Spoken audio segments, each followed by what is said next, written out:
What was set up post the world wars, to be candid, it's dying.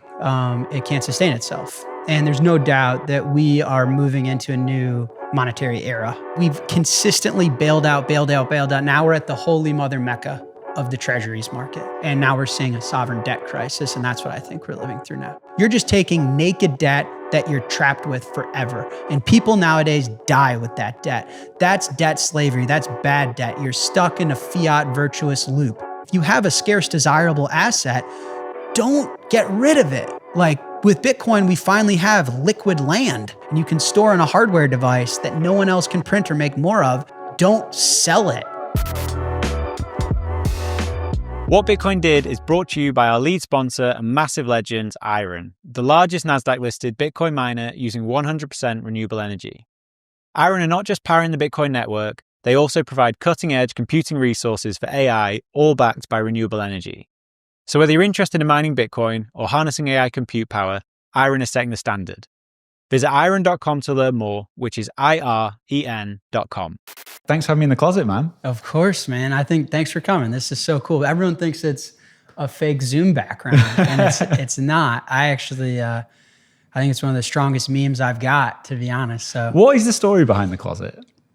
Well, you're in my house. You know that. There's rooms that exceed just this closet. So you can see them. You can vouch for me. You actually have other clothes. I have other clothes. You've seen them. You know where I sleep now. So welcome. The story is when I got this place, I had a media segment. I want to say it was Pomp, maybe. Whatever, something. Yeah. And you've seen the house now. This is the best room for an office, in my opinion. 100%. And so that used to be, so where this camera is coming in, behind you guys watching on YouTube is my desk. And that used to be a makeup desk. And so I ran in, I put my laptop down, and I think I did CNBC or Pomp or something. And everyone was like, wait a second, is this kid at the time trying to change money out of an empty women's closet? And I was like, honestly, yeah, I am. And I thought it was just such a powerful meme because I know you want to talk about some of the macro stuff, because the United States has taken on the role of the world reserve currency, run these persistent deficits by just printing paper and exporting them everywhere. It's turned Americans into massive consumers. Mm-hmm. Like one of the biggest examples of over-financializing America and turning everyone into a consumer up to their chin of just stuff they don't need. Look at this room. This is perfect. When I toured this place before I bought it, there was Gucci bags and high heels in here. And I mean, it was a nice couple. So, I'm not trying to make fun of them, but I was, Jesus Christ. So when the meme started to go around on Twitter, I was like, you know what? Yeah, damn right. This is exactly where I should work on Bitcoin, right in the middle of what's wrong with the world is that we're printing pieces of paper to overconsume a bunch of stuff we don't actually need. There's no proof of work. And that's the story. If your girlfriend never moves in, she's going to have to fill this closet though. She actually just moved in. Oh, did she? She moved in a few weeks ago. But that's how you know she's a keeper, is because she never even asked. We share the other closet. This is too good of a meme. Maybe once we reach hyper Bitcoinization, I'll put some stuff in here. But until then, I'm proving a point. I think the closet speaks more in visuals than I can ever put into words. So I love it. But you've been busy. You've launched Lending on Strike. You've changed the name of the podcast. You're crushing the podcast. Thank you, and you've now the CEO of 21. Mm-hmm. Like I've known you for a long time, and you've always been busy. How on earth do you have the time for all of this? You know what's funny is I don't think my life has actually changed that much. I got into Bitcoin through my dad got me into Bitcoin when I was 18. Mm-hmm. And ever since then, I've spent my entire life working on Bitcoin. At one point, it was teaching myself to code. At one point, I was an open source contributor. And my life continues to just be, I wake up, I work on Bitcoin. Now there's 2 separate companies that I do that through. But not much has changed for me in that respect. I remember when I started 21, I called Dorsey as one of the first phone calls I made. He's always been like a older brother, not even like an uncle, an elderly wise uncle to me. And I asked him, like, you've run 2 companies. Like, am I just screwing myself? And he was like, no, dude, if anything, like you got it figured out. My 2 companies had nothing to do with each other. I was running a social network, and then I was like helping merchants like process credit cards. You're just working on Bitcoin, bro. And so for that reason, not much has changed. I think if anything, the people I'm surrounded by just keep getting better, like just blessed. The Strike team is like unbelievable. Like my team there is so good that they've supported me. We talk a lot about at Strike, allowing me to face externally. So not being internal at meetings, managing the engineers and going out and trying to change the world. And so I think it's anything credit to them. And I just keep working on it. I'm just trying to help do the same thing you are, man. Like trying to make sure that the world has a chance to understand Bitcoin and Bitcoin has a chance to change the world. 100%. And I think like I listened to your show and you've been talking a lot of macro stuff recently. And I think there's probably never been a better time to have to understand Bitcoin. Like one of the things, I had Lynn on the show recently and we were talking about the trade deficit. And one of the kind of questions I had around that is, are we at the start of the beginning of the end of the US dollar as the global reserve currency? And I've seen you talking about this recently. Like, where do you think we're at on that? I think we are. Yeah. But, define beginning. I think such big conversations, we don't use tight enough language. We're at the start, okay? The start of what? Of the end of the dollar as a world reserve currency. Okay, how long is that transition? A year, a decade, a century? Yeah. So I think these things will take time, but I think there's no doubt that the current economic relationships, what was set up post the world wars, to be candid, it's dying. It can't sustain itself. And there's no doubt that we are moving into a new monetary era. Yeah. What that looks like, we all have biases. And then you can take a look at what China and Trump and everyone is doing and thinking about. You can make educated guesses, but I'm very confident that the current monetary regime globally is turning. There's no doubt about that. One of the reason I say I wonder if we're at the start of it is because this has obviously been going really since, like you say, the world wars and then post 71.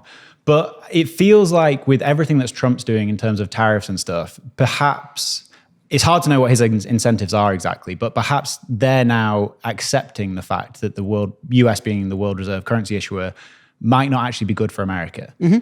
Lay that bit out. Like, what do you think is happening right now that leads us to think that the US won't be the world reserve currency issuer? Yeah, well, I think we go back to 100 years ago.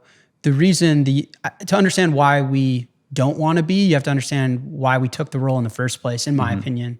So after the world wars, the US was the strongest economy, strongest manufacturer. Yep. But in my opinion, the most important, we had the most gold.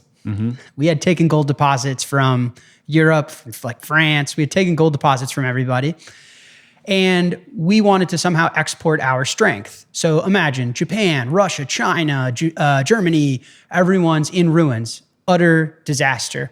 And they got to get back on their feet. A way to get back on your feet is, hey, let us produce stuff for people that have money to consume our shit, right? So Germany's going to make really good cars. Russia became the best natural resource producer in the world for natural commodities. China's now the world's factory. And the relationship was, as the United States, we'll export our strength via the US dollar. And in return, we'll import from you guys. So you guys can produce stuff, we'll buy it from you because we have people that are healthy and growing and that can consume it, like Americans in this big closet with all these Gucci bags. And that way we can get the world back on its feet post an utter disaster. There are no winners from a world war, right? Like that's what an American would say. No one won, but if anyone won, we did.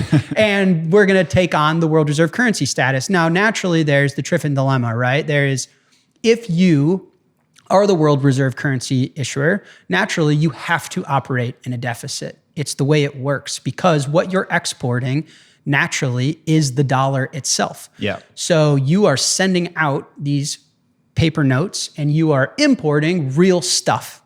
Which sounds great. Like on the face of it, if you're like, we can print this thing out of thin air, send it to people and we get real goods in return, that sounds great. So right. When does that become a problem? Well, I think it wasn't always printing it out of thin air is the interesting part. Initially, it was backed by gold. Yeah. And then eventually, at one point, when we started running these like massive deficits and we were really spending a lot at the government level and financing all these wars, people forget a lot of European countries, like France in particular, was like, okay, give me my fucking gold back. And Nixon was like, nope, just kidding. The dollars that I gave you actually don't get gold. You can't redeem gold for these anymore. And everyone was like, what? And then we went from the dollar was backed by gold to the petrodollar system, petro for petroleum. It was the US set up a relationship. It was a really like soft guarantee with Saudi Arabia, which was who's like the lowest cost marginal producer of petroleum, which runs the world, Saudi Arabia. And the relationship was if you guys sell and price your oil in dollars, we will sell you weapons. Okay, this is a really important part of the United States story is the power of the United States military. I'll get back to that in a second. And so now we're on this petrodollar system where if the lowest marginal producer of oil prices their oil in dollars, then everyone needs dollars. Because if you don't have oil and you don't have energy, money is time and energy in an abstracted form. If you don't have oil and energy, you don't have cars, you don't have factories, you can't move, you can't turn the lights on, you can't do shit. And so now everyone needs dollars, not because it was backed by gold and we're on a gold standard, but because everyone needs oil. And what does Saudi Arabia get in return? They get weapons. And they get weapons because they wanted to hurt people at the time. And then there was this de facto backing by the US military where anyone that thought they weren't going to play ball with buying oil in dollars, the US military was going to be there to fuck you up.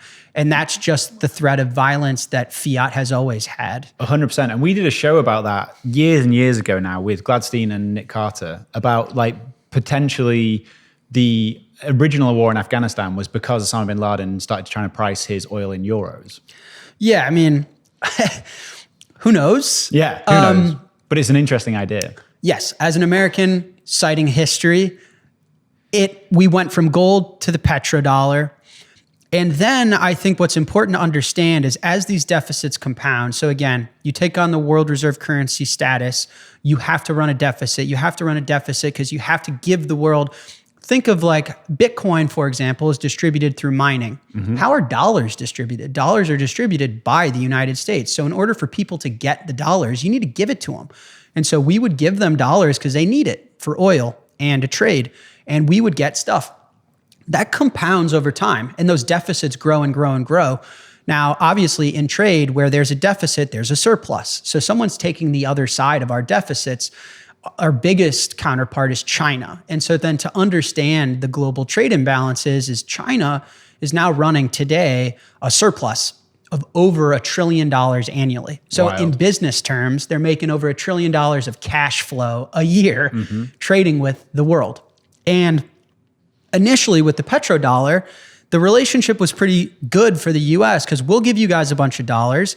You can't hold those dollars. Only US banks can hold those dollars. So we give you the dollars, but then you open a US bank account. Those US banks then buy our treasuries and lend it right back to us. And that was the deal. And so you've had the dollar backed by gold, then backed by oil/US treasuries. But then that relationship severed and it was just US treasuries for a little bit. And so someone like China who's making all this money, it's really important to know China can't make $1 trillion and reinvest it in China because it'll strengthen their local currency and weaken the export business that's making them the surplus in the first place. So you have to do something with the dollars that's external to your own nation. And so it's all right, we'll put it back in the treasuries market. Well, after 2008, the United States and politicians sided with Wall Street and lobbyists and to get reelected and not with trading partners and those that own all the debt and are the marginal lenders to the country. So starting in 2014, China stopped buying any US debt. They've started to reduce their position. And so then the US dollar was de facto backed by the US stock market. China's like, okay, I have $1 trillion US a year. I can't turn around and invest it locally. What the hell am I supposed to do with this stuff? Initially, the dollar is backed by gold, then oil, then treasuries. Now, I guess Mark Zuckerberg and Jeff Bezos and Google, like these are good companies. Now it's tech. Because China are just putting it into the Mag 7. Then they just started plowing money into US assets. So real estate, farmland, tech stocks. And that's when you started to see that, like, I would make an argument that US exceptionalism has been funded by foreign trading partners. Everyone was like, oh, US tech stocks go up because it's US and US is better. And whenever you dig and ask, wait, I don't understand why. What do you mean just US? Like our specific latitude, longitude is better than someone in Nigeria? Like, It's too hard to explain. Just trust me, it's the US. It's like, no, well, companies are trading 50 times earnings, which is irrational. Everyone's kind of spidey senses are like, well, that doesn't make a lot of sense. Why would I pay 50 times earnings for a company? And then you realize, oh, it's because China has nowhere else to put their trade surplus. And then all of a sudden you get to today, which is if you've been running compounding deficits and you've exported your middle class and your ability to manufacture stuff, our ability to produce goods and services like this iPhone, this camera, that's in China. Our ability to produce natural resources, that's in Russia. The best cars, that's in Germany. The US, we struggled to produce stuff so much so that it became a national security threat. Well over 50% of the materials we need to build weapons is now reliant on China. And so this idea that at one point, the US was making deals with Saudi Arabia, and if you didn't like the deal, the US military would make sure you liked the deal. That's no longer a guarantee. I think what happened in the Ukraine is interesting. Did the US lose a proxy war with Russia? Now, I'm not political. I'm not taking sides. I'm speaking as someone interested in money and finance and in macroeconomics. Is what happened in the Ukraine very threatening? Because if the US can't produce weapons at the velocity of a Russia or a China, because we've to such a great deal outsourced our ability to make things, because we've eroded the middle class, because there are now two Americas. When you erode the middle class, you're either poor or you're rich. You're rich because you're living on the coasts of America. You're in California, you're in New York. It's because you own tech or you own stocks, and you're the benefit of China bidding up and creating asset inflation in the things you own. If you're in the middle of America, you're poor. Your manufacturing job is gone, and your paychecks aren't keeping up with the asset inflation that all of this is causing. And so what we're living through is a policy design. I mean, a lot of it is, market dynamics, but most of it is because there are central planners that decided this is the world they wanted us all to live in. And so it's gotten to a point where it's unsustainable, where the US can't arguably defend itself for much longer because it needs China to create weapons. It's that there's such civil unrest that the lower class is now the majority of this country, and the top 10% of America own over 90% of the assets. Such asset inflation, such currency debasement, such inflation in real goods in dollar terms. And so that is where I think we are today and why it can't last much longer. And what we're seeing now is the disruption in the bond market. So you go from gold to petro to treasury, and we've consistently bailed out. Now we're at the holy mother mecca of the treasuries market. And that is there is no other step after that. That's it. And now we're seeing a sovereign debt crisis, and that's what I think we're living through now. This episode is brought to you by River, the best place for Bitcoiners and businesses to buy Bitcoin. With River, you can set up zero-fee recurring buys, making stacking sats effortless. And while you're waiting for the perfect buying opportunity, River lets you earn daily interest on your cash balance paid in Bitcoin, which outperforms most high-yield savings accounts. What really sets River apart is their unmatched dedication to security. You have peace of mind knowing that River has monthly proof of reserves and holds all Bitcoin in multi-sig cold storage. And with US-based phone support, you'll always have someone ready to help. To open an account, go to river.com/WBD and earn up to $100 in Bitcoin when you buy. That's river.com/WBD. This episode is brought to you by AnchorWatch. The thing that keeps me up at night is the idea of a critical error with my Bitcoin cold storage. This is where AnchorWatch comes in. With AnchorWatch, you're protected by their time-locked multi-sig vault and with your own A+ rated Lloyd's of London backed insurance policy. You get to hold your keys, AnchorWatch holds the risk. Whether you're worried about inheritance planning, rent attacks, natural disasters, or your own mistakes, you're protected by AnchorWatch. Rates for fully insured custody start as low as 0.55% and are available for individual and commercial customers located in the US. Speak to AnchorWatch for a quote and for more details about your security options and coverage. Visit anchorwatch.com today, which is anchorwatch.com. I also want to give a quick shout out to the Human Rights Foundation's Financial Freedom Report. This is their weekly newsletter that drops every Thursday, and it covers how authoritarian regimes use money as a tool for control and how people are pushing back against that using privacy tools and, of course, Bitcoin. It's an amazing newsletter, it's pure signal, and you can subscribe for free at financialfreedomreport.org. So it's interesting you say the wealth divide in America, because I've traveled a lot. And in terms of like Western developed nations, I think the wealth divide here is by far the worst that I've seen. Yeah. And like that's all a product of this system. But the thing that I don't fully understand when we get to like demand for US Treasuries, we know like the Fed right now is not buying them. Yep. We know demand from foreign countries is dropping. Yep. And so like the US based hedge funds have basically stepped in and plugged that gap. Yep. But Trump is now pushing Jerome Powell to try and lower rates. And it seems like he'll get his way at some point. We'll see when. If rates are lowered, will that not remove demand from US hedge funds buying treasuries? And then who steps in and fills the gap then? Is that basically when the Fed just prints a load of money? Yeah. I actually don't think Fed interest rates matter anymore. Okay. At least right now. Is this like the fiscal dominance argument? Yeah, I think we're living in fiscal dominance. And I think at the end of the day, it's not politically palatable anymore to lower rates and say we're doing QE, because everyone in the grocery store down the street here in Chicago knows QE is inflation. Inflation is bad. And thanks for trying, Trump, but Democrats are going to try next time because I don't like inflation. And you can't get away with that anymore. So you have to go about it in a sneakier way. I was going to say, does that mean they won't print money, or they'll just do it in a different way? It won't be called QE. And it's a different way. Yeah. At the end of the day, this is what's happening. I think what Trump, following Trump's journey, and just since he's been in office, has been fascinating, because you mentioned his tariffs, but he's already pivoted from tariffs. He went straight from tariffs to capital controls. Tariffs didn't work. Why didn't they work? They caused such disorderly activity in the treasuries market, and the United States is structurally short volatility, which is what you're talking about. Can we describe what happened in the treasury market? Because everyone won't know, but I assume what you're saying then is like when Trump implemented the tariffs, like stock markets crashed and the treasury market yield still went up. Is that what you mean? Yeah. So when you see traditionally, treasury, like bonds are safe haven asset. You see stocks down, you see people flee into the 10-year because it's safe. It's a risk-free return. So people, Wall Street, my new best friend at 21, they'll say the stock market is for risk.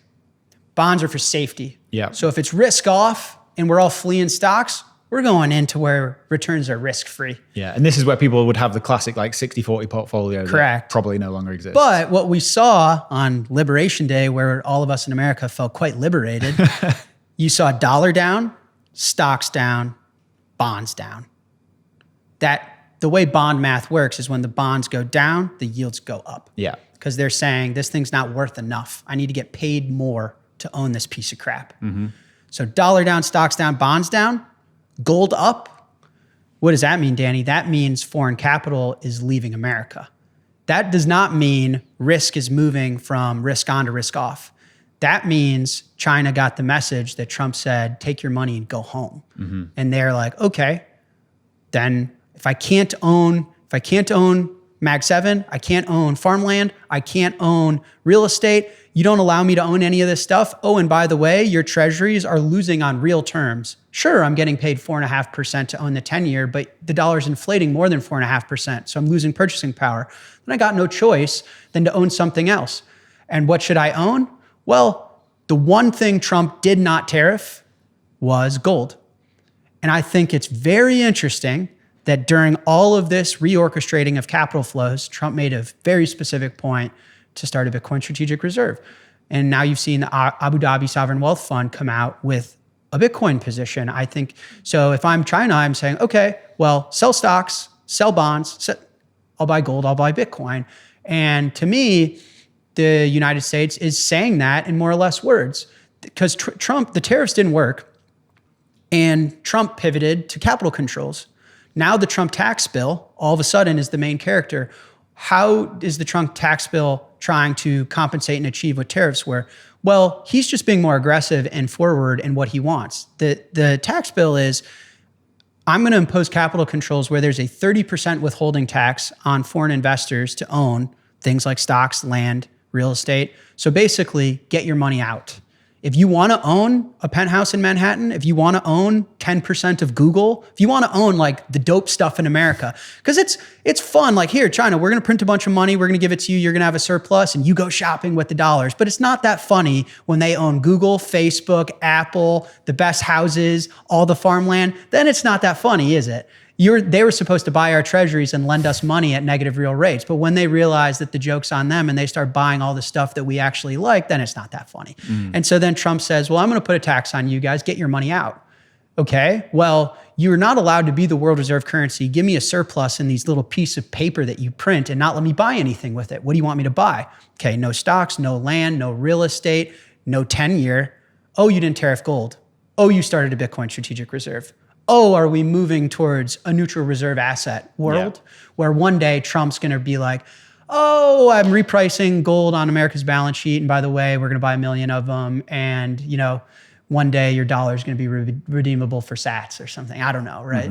To me, that's what, and I think we should talk too about how the US is structurally short volatility, because that, to me, to answer your question too, is where the money printing is going to come from. It's how they're going to bail out the treasuries market. Let's talk about that. But just quickly first, Luke Groman always talks about freezing the Russian treasuries as like the shot heard around the world. Yeah. Do you think that is playing like a big role in the fact that these countries are now looking at neutral reserve assets, basically gold at the moment, instead of US treasuries? That's definitely one of them.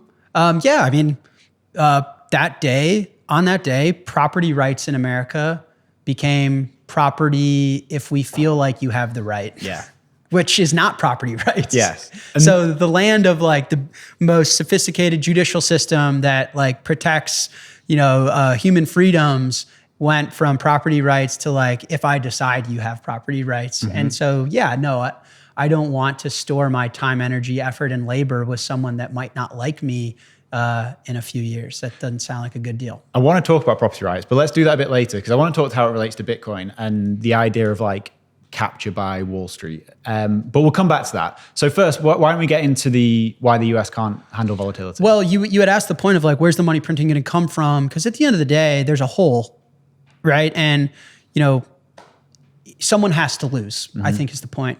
And recently, when the treasury market got volatile, Scott Bessent stepped in immediately, and he talked about what's called treasury buybacks. And Jamie Dimon and him talked about removing the supplemental leverage ratio. I think what's interesting and what people should understand is if someone like China, with their $1 trillion of annual surplus, is not lending to the United States and buying these crappy bonds anymore, who's replacing that? Because the US is running on a deficit. The US needs people to lend it money. If the US is a business, it's unprofitable. It can't sustain itself. It needs a lender. Who's the marginal lender to the United States? Who's replaced it, you had referenced, is the US banking system and these hedge funds. I thought it was hilarious when Paulo and Tether tweeted like, look, we're number 6 in the world at buying treasuries. And the Cayman Islands or something was number 1. And the Cayman Islands was number 1. Yeah. Cayman Islands population, 73,000. So it's not because like the Cayman Islands is naturally wealthy or those are the 73,000 richest people in the world. It's because where all these Wall Street hedge funds are domiciled. And in order for US banks and a hedge fund to replace China and India in all of these massive surplus countries and buying US debt, they can't do it by themselves. They need leverage. So this is where like the basis trade comes in, right? And like I roughly understand the basis trade, but not in detail. So tell me what's going on there. It's just an arbitrage. It's just, buying a physical, selling a future, you're just making the difference. But the reason that that's important is arbitrage traders, you don't care about the price. Like, take these two, what camera am I looking at? This one? This one. Take these 2 water bottles. If I can buy the one on my left for $1 on the east side of town and sell it on the west side of town for $10, I don't actually care if it's $1 to $10 or $1,000 to $100,000. I care that there's a difference. And I monetize the inefficiency of the difference. Yeah. And that's a buyer that isn't price sensitive because they're not actually buying to hold it, they're buying to trade it. And so that's the perfect buyer for US debt because these things are so awfully priced and they're negative real rates, but who cares? They're arbitraging. But these hedge funds aren't big enough in buying power to replace China and continue to allow the US to operate at the size and scale. I mean, our deficits are compounding. We're spending more and more and more and more money. And Scott Bessent has talked about the end state being to remove the deficit and equalize the budget. But that's not his goal in this term. He just wants to reduce it. So Yeah. we're still going to have deficits. So you have to find a marginal lender. And the only way for these hedge funds and banks like Jamie Dimon to get away with replacing China is with leverage. If you take Jamie Dimon and a bunch of hedge fund bros and you allow them to lever themselves up by 1 million, then they can replace China. But without the leverage, they can't. And so when you see Scott Bessent say, let's get rid of the supplemental leverage ratio, which is forcing banks to post collateral to take leverage. Screw your collateral. Unlimited leverage to buy treasuries.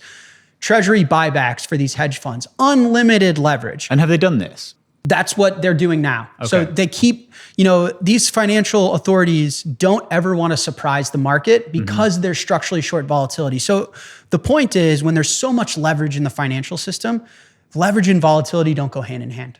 Because when there's extreme volatility, you got to post more collateral to keep your leverage. These hedge funds and banks don't have the collateral, positions close, the whole system falls apart. So that's why anytime the treasury market has gotten volatile, financial authorities will step in, remediate, say, we will print the money immediately as soon as the move index so this is like the VIX for the treasury market, got above 135, 145. You hear from the Fed, you hear from Scott Bessent, you hear from Jamie Dimon. Same day. And so that's where the money is going to be printed in the form of credit is one of the ways, is just unlimited leverage to keep these markets stable. Eventually you might see, the Fed with some form of yield curve control, but Bitcoin, in my opinion, is reacting to these financial authorities providing credit and asserting that they will not, under any circumstances, allow the treasury market to be volatile because America's structurally short volatility because they're supported only by leverage. Does that make sense? Yeah, that makes sense. And what can cause the basis trade to blow up? Because I could be wrong here, but it's like, I don't know when it was, maybe 6-8 months ago, didn't the basis trade in Japan blow up? What happened there? Well, basically, the whole world is running a basis trade, pretty much, which is like, borrow dog shit currencies and buy shit in America. Yeah. And Trump's, the America First investment policy that Trump came out with in February was quite literally like, hey, foreign investors, get your capital out of the country. Because again, Trump won popular vote here in America. 65% of Americans don't have a college degree.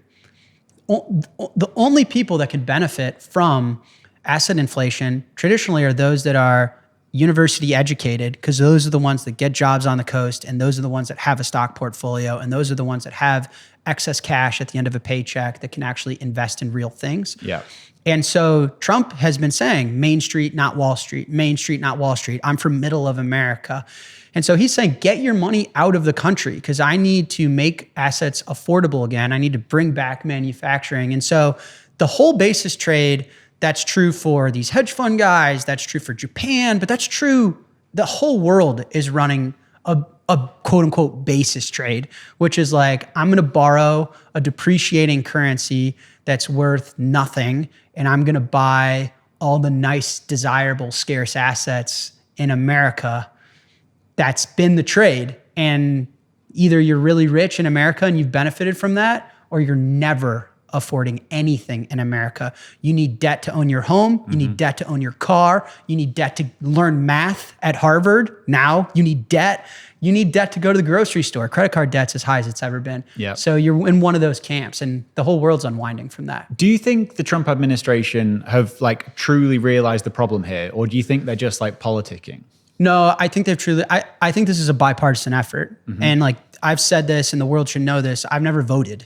I don't have political sides. Yeah. So I think this is a bipartisan effort this is unsustainable. I think at some point it's becoming a national security threat. Like I said, you can debate on whether we should be manufacturing stuff and how much you value the wealth gap. At this point, I think it's ethical. The wealth gap is so severe. It's like you said, you can visit and see it. Yeah. But once it gets to the point where we might not be able to produce weapons fast enough, then, the Department of Defense comes in and says, hey guys, I don't care about what's red versus blue and stuff. Like my job is to make sure that like we can survive some threat, physical threat. I think we're even getting to that point probably. Yeah, I think so too. And like obviously gold has been just like immense over the last 6 months or so. In terms of like moving to a neutral reserve currency, do you think the likely scenario is gold first, then Bitcoin? Yeah, well, so what's interesting is Bitcoin, I'm not sure, Bitcoin might not have the skeleton, the frame to support $200 trillion of wealth over the next like few years, whatever the number is, right? And so I would say both. I think it's a tale as old as time. Both will go up. Bitcoin will go up a lot more. Bitcoin will severely outperform for the obvious reasons. It's harder, it's scarcer, it's better money with all monetary properties. But, our central banks and China, is China going to take their trade surplus and plow it into Bitcoin? I mean, they're going to send the price to, it's a much more difficult asset. I think people don't necessarily appreciate that, think of Bitcoin like a skeletal muscular frame. Like how strong is it? How much weight can you put on its back right now? Can it take China's trade surplus? On an annual basis, China's $1 trillion, Bitcoin's market cap's $2 trillion. Yeah. And so I think what you'll see is Bitcoin will grind up and continue to outperform gold. And at some inevitable point, it'll be big enough. But I think for the time being, you'll probably see both do well, because the amount of capital and the size and demand of a new monetary transition, Bitcoin's just not big enough yet, if that makes sense. Yeah, that does make sense. And it's interesting that like, this is where Saylor was genius with what he's done, is that I think he spotted this first. And on the corporate level, that change is happening. And now 21. Yeah. So tell us about that. What's going on? 21, our goal from the highest level is to bring what we think is a unique vehicle to the US capital markets for the biggest, most mature public market to participate in Bitcoin's story. We think we're different than some of the other Bitcoin treasury companies in ways that we find important. And I can tell you all about the founding story and such. But yeah, our job is to deliver more Bitcoin per share and allow investors and fixed income investors and such participate in Bitcoin in the biggest market of the world. So I want to get into like all the details, but I want to know how it came about. Like, how did the guy in the hoodie end up on Wall Street? Yeah, well, I co-founded the business with Tether. Yep. So now my official title, founder, CEO, Strike, co-founder, CEO, 21. Pretty fucking cool. Not bad. Long way from Evanston, little suburb outside Chicago. So co-founded with Tether. I think, the Tether guys personally, and at this point, my opinion on them is public. Like, I think they've been widely misunderstood, in my opinion. I agree. I don't know have you met Paulo? I've not actually met him. I was in DC when I saw you do the fireside with him, but I've never met him in person. Yeah. Okay. Well, you should. I'll make that intro at some point. I'm sure he'd love to come on the show. Yeah, I've known him for a long time. I think for newer Bitcoiners, I've been in Bitcoin for almost 13 years. And the Tether guys, I think longer. I've known the Tether group since before Tether was founded. I've known them since Bitfinex. And there's been all sorts of overlap. Like Bitfinex was the first to integrate Lightning, first big exchange. And I obviously was an early Lightning engineer. El Salvador. I was a big part of the El Salvador story. Tether's now domiciled there, and they've kind of picked up the baton where I left it and am carrying El Salvador in all sorts of innovative ways. So I think I would say we philosophically aligned on what Bitcoin means. Both Strike and Tether uniquely serve Latin American, African markets. A lot of the emerging markets is where our products are. So philosophical alignment, I think. There's like the Coinbase Circle side of the world. And then there's like the Jack and Tether side of the world where we think Bitcoin only and a stable coin is valuable where the dollar doesn't exist. And then there's kind of like the Western elitist version of there's abundance of crypto. Ethereum is cool and stable coins are valuable because for some reason, like someone in Silicon Valley would rather have USDC instead of a Chase account. And those are kind of the opposing views. And I've been friends with those guys under that type of philosophical alignment for a really long time. Do you know the coolest thing that I think Bitfinex did was when they launched the futures ahead of the like when during the block size wars in 2017. That was like, to me, because I was new to Bitcoin then. I got in like 2016, and I remember watching that and being utterly confused by the argument because like I still didn't understand it properly. Yeah. And that was when I got clarity, when I could see like what the market said. Yeah. I think that's one of the coolest things they ever did. These guys have been Bitcoiners, and it's hard to express this because now Bitcoin's so big. Like we're a week out of this Vegas conference, and it's going to be like a carnival. But back in the day, a meetup had 10 people. Yeah. Like you would literally buy pizza and a keg. Like my parents started the first meetup in Chicago. You'd buy pizza and a keg just to see if anyone within 20-mile radius like knew what Bitcoin was. Didn't you have Andreas at your house? Wasn't that one of the meetups? Andreas Antonopoulos' first like Chicago meetup ever was in my living room when I got home from school. And so the Tether guys were around then. And to your point, like just good Bitcoiners and have been through a decent amount and fought what I've always considered, and it's my personal opinion, on the right side of Bitcoin. The whole story of like Tether is also fascinating, but separate. I would say for 21, it was just friends talking about Bitcoin. So maybe 4 or 5 years ago, whenever Saylor started his MicroStrategy pivot, we were in awe like everyone else. I think Bitcoin inspires the most creative thinking because it's the freest market we've ever seen. Yeah. And so there's no one in the way of humans innovating and testing the free market to its most like utter and complete capacity. And that's what I viewed as Saylor doing. And we were like, wow, this is cool. Then I would say maybe like 1 to 2 years ago, more recently, we had seen, you know, through Tether, through Strike, through our own life experiences, so much institutional demand for Bitcoin. The capital markets appetite for Bitcoin had grown so much. And we had felt like there was an interesting opportunity for us where Saylor has this first mover advantage. He's got so much Bitcoin. He's done such a good job.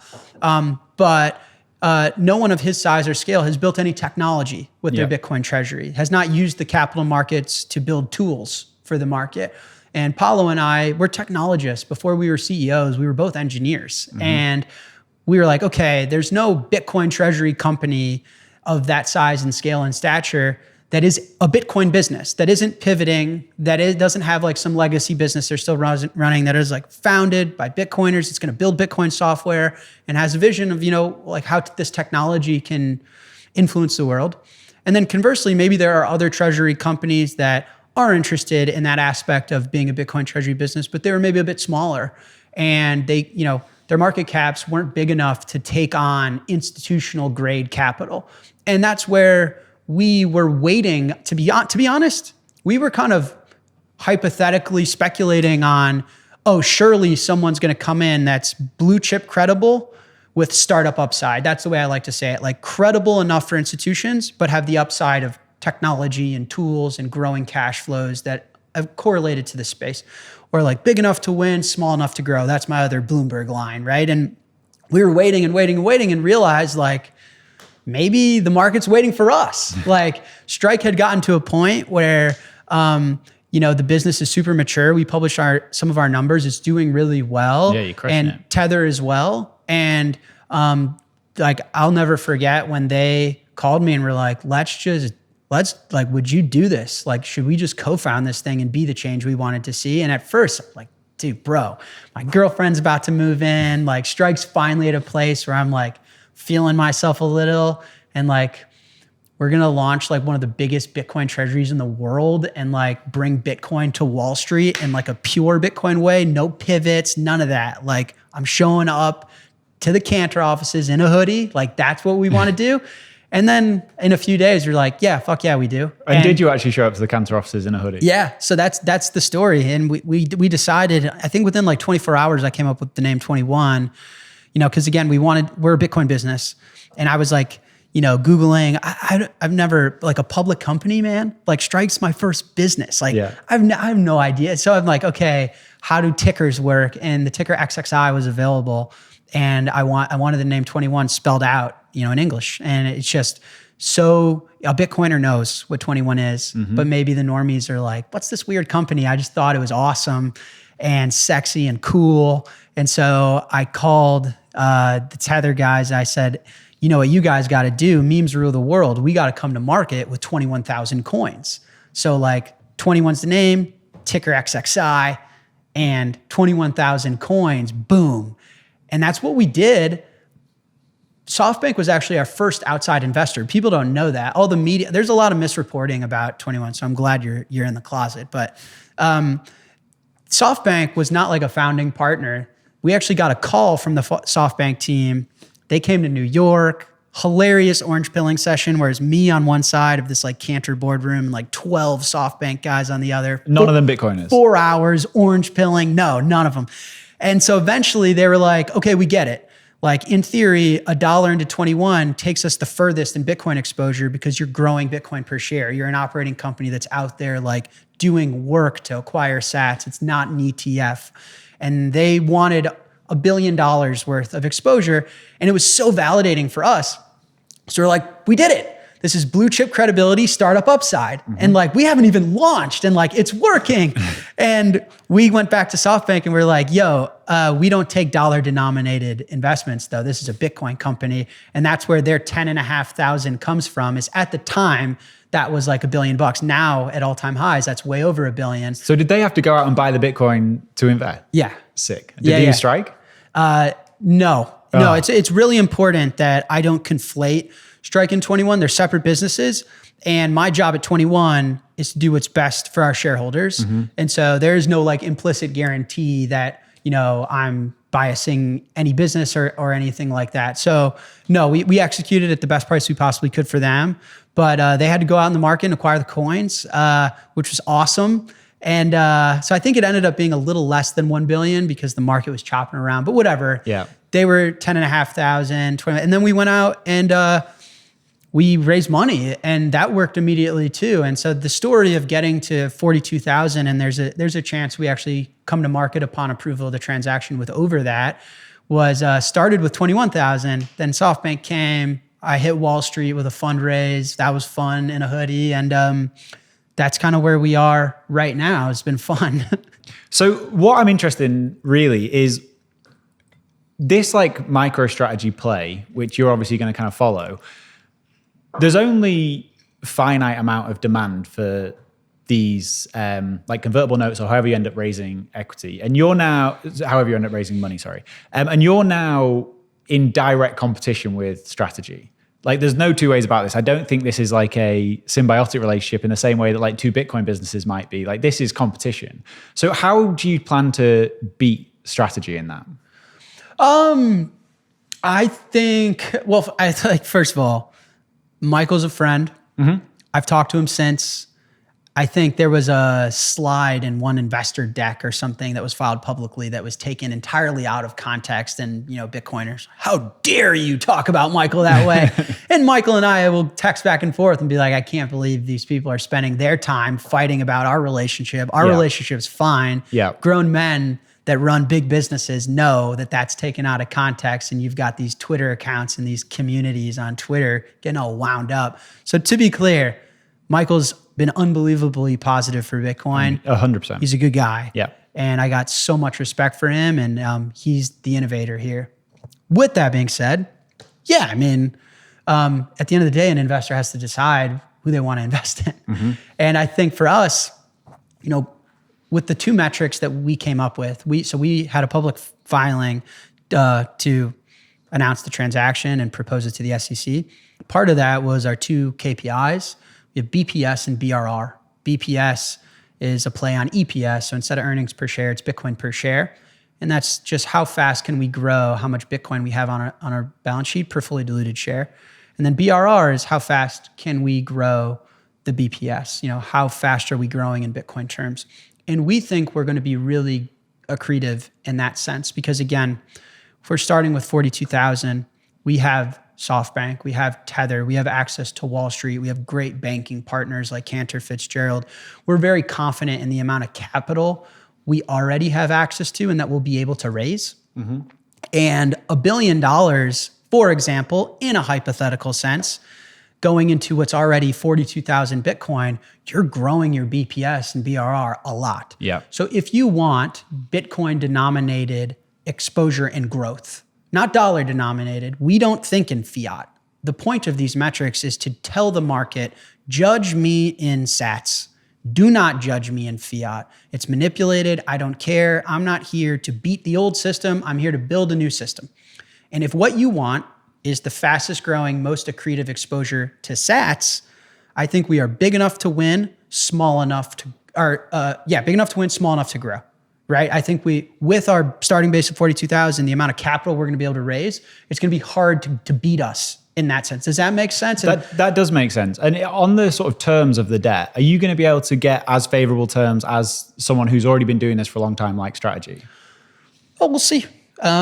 But like I said, we're very confident. Tether is, talk about like the dream co-founder for us. I mean, they're out earning BlackRock. Yeah, that's wild, isn't it? They're out earning BlackRock. They're Bitcoiners. And this is their life purpose as it is mine. And it's been that way ever since I met them. Imagine like guys you're going to Bitcoin meetups with a decade ago and entering Wall Street with now. So I think we've got the capital, we've got the relationships, and we've got the expertise too. Like Paulo and I think not with arrogance, but with confidence, feel like who better to build technology on top of a massive treasury with access to capital markets than us. Like look at what we've done at Strike, at Tether. I mean, when it comes to gross or net profit per employee, like our companies are up there with the best of them. We know where the high growth, high margin business opportunities are. We know how to scale these things. We think we can bring that to the capital markets. So you have a Bitcoin native business, technologists that have been successful, and access to capital that we think is going to be really accretive in Bitcoin terms. So I do think that there's room for everybody. Like I think, us buying a bunch of Bitcoin is really good for Strategy. Strategy buying a bunch of Bitcoin is really good for us. I think we will all win, but I do think we're different. We wouldn't create the business if we didn't think we were bringing something unique to the capital markets and we weren't solving a problem that we thought was valuable for the world. I wouldn't have done this, right? Like I was busy enough. So. And you say you're going to build Bitcoin products. This might be a stupid question, but like, why do you even need a business model for something like this? Because the business model is tapping the capital markets to buy more Bitcoin, right? Well, it's one of our business lines. I mean, you're correct in saying that one of our products is the public equity itself. So all Bitcoiners should know, by the way, I'm glad. I love your interview style. I love your show. You know that. And like, no one, I've seen a lot of comments like, it sounds like Jack is using a bunch of word salad. And it's because I am. And I am because I have to. You can't talk about some of this stuff. I am because I have to. And I'm glad that like in this conversation, I can kind of allude to some of that. What Bitcoiners should know is what was announced was a proposal to combine with Cantor Equity Partners. That needs to be approved. We're in what's called the approval process. So I'm kind of bound to what we've publicly filed. Of course. And so I can only say as much. And so when Bitcoiners are like, he's being pretty soft with words, I am, guys. And I love the Bitcoin community. And as soon as I am allowed to speak more, I will. Trust me, I've never been shy about running my mouth. So I will. Yeah. With all that being said, yes, the equity, we hope to list on a stock exchange. This is shout out my lawyers, shout out the SEC. We hope to list on the stock exchange under the ticker XXI upon approval. So that's our first product. And that product, we hope, will give you accretive Bitcoin exposure. You'll buy one share of XXI as an investment in the business, and it'll represent, in a hypothetical sense, 0.05 BTC, and then we'll be able to grow it to 0.06 and 7 and 8, and you'll get richer in Bitcoin terms by investing in us. That's our goal. And you're right, we can tap capital markets, we can tap the fixed income market. There's different ways we can achieve that. We think also, though, cash flow is a valuable asset within itself. It will allow us to buy dips. If you look at a business like Strategy, they've acquired like half their position in the bull run when their stock is trading at a multiple to the assets on balance sheet. In a bear market, they weren't buying nearly as much because it's harder. The NAV compresses and stuff. And so we think that— And Saylor said that, like he said, I'm going to buy every top. Right. Because that's when the money's there. Right. It's not a diss. It's a reality of market dynamics. And so what would be a unique asset to a Bitcoin treasury company is if you had growing high margin cash flows that were within the industry itself, that, we feel we are uniquely advantaged. Like, where am I better than Jamie Dimon? Bitcoin. He could have Trump could change every rule for that guy and all that. I'm going to be better at running a node, at building Bitcoin software, at knowing how to market and talk and price software for Bitcoiners. I'm going to be better than Jamie Dimon every day of the week, every day of the year, no matter what. And that's where we think we're unique. And so we think there's a huge opportunity. I mean, a massive Bitcoin treasury is a unique asset on the balance sheet. It's really hard to replicate. Like if you were to go out and try and buy the Bitcoin that we already have, you're going to be getting it at a way more expensive price. It's just too scarce. Yeah. So it's unique. And then access to capital markets is also unique as well. And we think we put in our business plan publicly, we've talked about the lending market, we've talked about the credit market. And I think from a high level, just if Bitcoin's a $2 trillion asset going on 20, going on 200 trillion, and we're one of the top holders of Bitcoin in the world, there's technology. Who are you going to call if you need settlement products, if you need credit products? Who are you going to call outside of 21? And we think we can do that at a serious scale. This episode is brought to you by Casa, the leading Bitcoin self-custody solution. I've been using Casa since 2019 and I can't recommend them enough. Casa have options for all Bitcoiners, from a 2 of 3 multisig to a 3 of 5 and a private client option for absolute best-in-class security. Casa also do inheritance, which I very recently set up, and it really couldn't be easier. My inheritance plan has gone from a vague treasure map for my wife to a rock-solid security plan that I have total confidence in. To find out more about Casa, go to casa.io, which is casa.io. This episode is also brought to you by Ledger. If you're serious about protecting your Bitcoin, Ledger has the solution you need. Their hardware wallets give you complete control over your private keys, ensuring that your Bitcoin stays safe from hacks, phishing, and malware. With Ledger's easy-to-use devices and the Ledger Live app, managing your Bitcoin has never been more convenient. Whether you're a long-time holder or new to the world of Bitcoin, Ledger makes it simple to keep your assets protected. If you want to find out more, visit ledger.com and secure your Bitcoin today. That's ledger.com. One of the things that I may have got wrong, I'd really like your perspective on this, is like when it comes to like Bitcoin's basically all-time highs right now, I think. Like we're in the middle of this bull run. Who knows how high it goes? One of the kind of indicators I had like in the back of my head of when this might be tapped out is when we see companies doing what you're doing, or like current companies pivoting to having like a Bitcoin strategy, and you don't see like a massive bump in the share price. That might be when that market's kind of diluted, and that could be sort of a top. I'm curious to know from your perspective how many companies you think can actually do this Bitcoin play. Is it going to be like a winner takes all thing where there's strategy and Metaplanet and you guys, or do you think there's enough demand to fill like tens or hundreds of companies? I don't know how the capital itself will be allocated within this, Bitcoin meets the capital markets. But I think Bitcoin within the capital markets, it's an endless amount of demand. What do I mean by that? I mean, human beings own $900 trillion worth of stuff, maybe a little more. And that stuff is equities like stocks, it's government debt, it's currencies, it's gold, it's art, it's collectibles, like all the stuff we own. Yeah. And about half of that we've monetized. So about half of the stuff we own, we're using as a savings account. So someone owns art, not to consume it on their wall where their kid can throw spaghetti at it and ruin it, but it's somewhere in a storage unit because they're trying to persist and save the wealth, or they own a house, not because they live in it, because they're using it as a savings account, right? Just all symptoms of broken money. Yeah, exactly. And so you can estimate that Bitcoin's going after $400 to $500 trillion worth of opportunity. How big is the equities market within this? So how big is the stocks that we all own? It's about 130 to 150 trillion. How big is Apple? It's like 2 to 3 trillion. So like if the new monetary regime that we're going through is the dollar's not de facto backed by stocks, actually take all of the foreign trade surplus and put it into gold and Bitcoin, or into Bitcoin, get it out of equities. Why are you paying 50 times earnings for these stupid companies that are hardly profitable? Stop valuing businesses on revenue. Revenue is meaningless profit. How much money are you making at the end of the day? Why do we care about revenue? Why do we care about growth?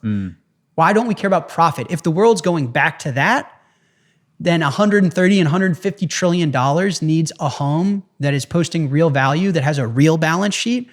Oh, your balance sheet is constructed with treasuries and with revenue without profit. Okay, you should probably be worth 0.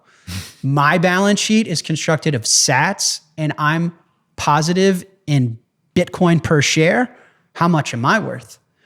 And so the size of opportunity, I don't know, 100 trillion, 150 trillion, who knows how that shakes out and how long that takes. But I think it's a far bigger opportunity than people think. And the fixed income market, like, I mean, you've got Scott Bessent coming out and saying, you know, the 10-year is negative in real terms. So in dollar terms, sure, I'm paying you. In real terms, you're losing. And so the 64-40 portfolio is dead, Danny. It's over. And I've experienced this on Wall Street. Like, I'm talking to these guys and it's like, well, hey, Jack, can you help me model out the 55-5-40 portfolio where it's not 60-40, it's 55, 5 in Bitcoin, and then 40. Or what about the 60-35-5? Where's the alpha? Where are the real returns? What if the 5 is 10, right? That's what we're living through. And so I come up with a convertible bond that's effectively backed by Bitcoin. I come up with an equity that's performant in Bitcoin terms. And like, what's the demand for that? I mean, think about it, guys. Like, Apple's worth a couple trillion, 3 trillion, 4 trillion at all-time high. I don't know. I'm making this up. Yeah. So we'll see. I think it's bigger than people think. It doesn't mean we can't go through, bull and bear cycles and such. But, and when, Tether and I founded it, it really was with this ethos and attitude of like, we're bringing Bitcoin to Wall Street. Because we've heard endlessly, Wall Street's arrived at Bitcoin. Larry Fink is now our chief marketing officer. Like, the suits are here to take care of what you cypherpunk started. And like, I would say Tether and I, like, we kind of took some of that personally. Yeah. It's like, don't talk about self-custody that way, like that it's like not necessary.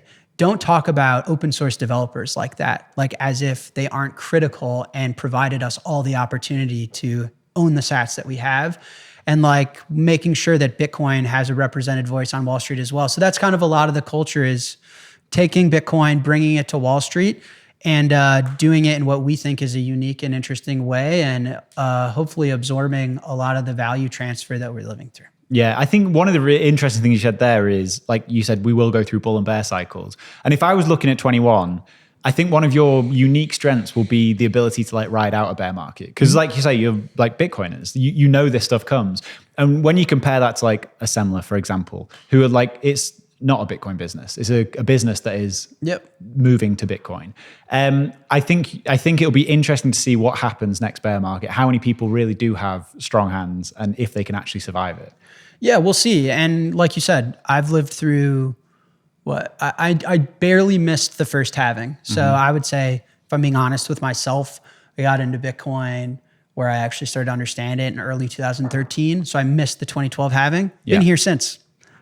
So we feel good, confident. It doesn't mean that, we don't have a tall task in front of us and we're not going to be working extremely hard. Hopefully Bitcoiners, know my work ethic and Tether's and what to expect Relentless. from us. But we feel good. And I do think that the Bitcoin Treasury company movement of sorts, it's awesome. And, I haven't met Eric from Semler. I know Dylan though well, Metaplanet. I know Michael, and I do consider us like all on the same team. So I just want to be clear about that. But yeah, I mean, I think 21, we're excited about what we have in store. We're excited to unleash more to the world when regulators and lawyers allow us. And we think we're unique in some ways that we feel as Bitcoiners are important. Yeah. And one of the like criticisms that sailors come under is the lack of kind of transparency over what they're doing and no proof of reserves. Yeah. Are you guys going to do anything like that? Yes. I think this is coming out by the time we will have published our proof of reserves. So yeah, I think that's a great example for us as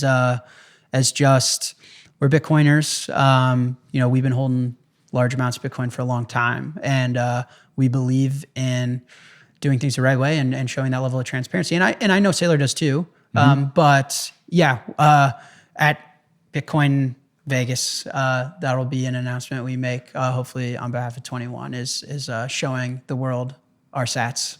That's very cool. Because like the coolest thing to come out of that is hopefully that then pressures all the other companies to do the same. Yeah, I would love to see that as more of a standard for, especially for, coins of that size and stature. I think the whole concept of proof of reserves is interesting. We could table that, but yeah, I mean, that again, it's just very 21. Like that's very who we are and our culture and why we're here is to do Bitcoin the right way in the biggest market at the largest scale.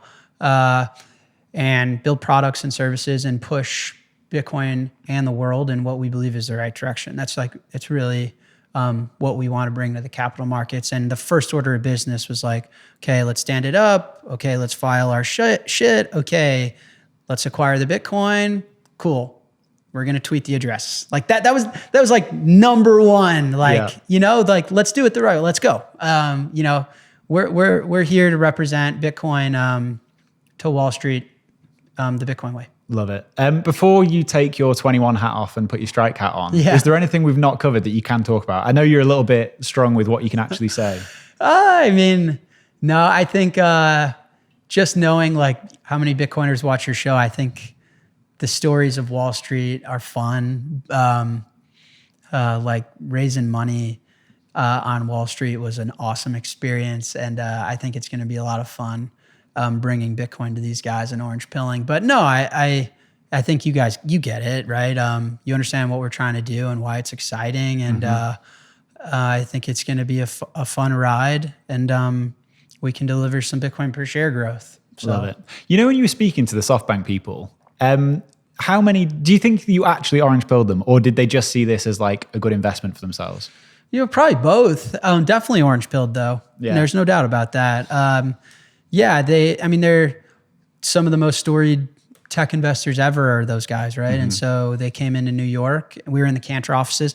I'll never forget one of the first times I went into the Cantor offices, I called Paulo. So for those that don't know, Paulo, CEO of Tether. So, technically co-founder with me on 21.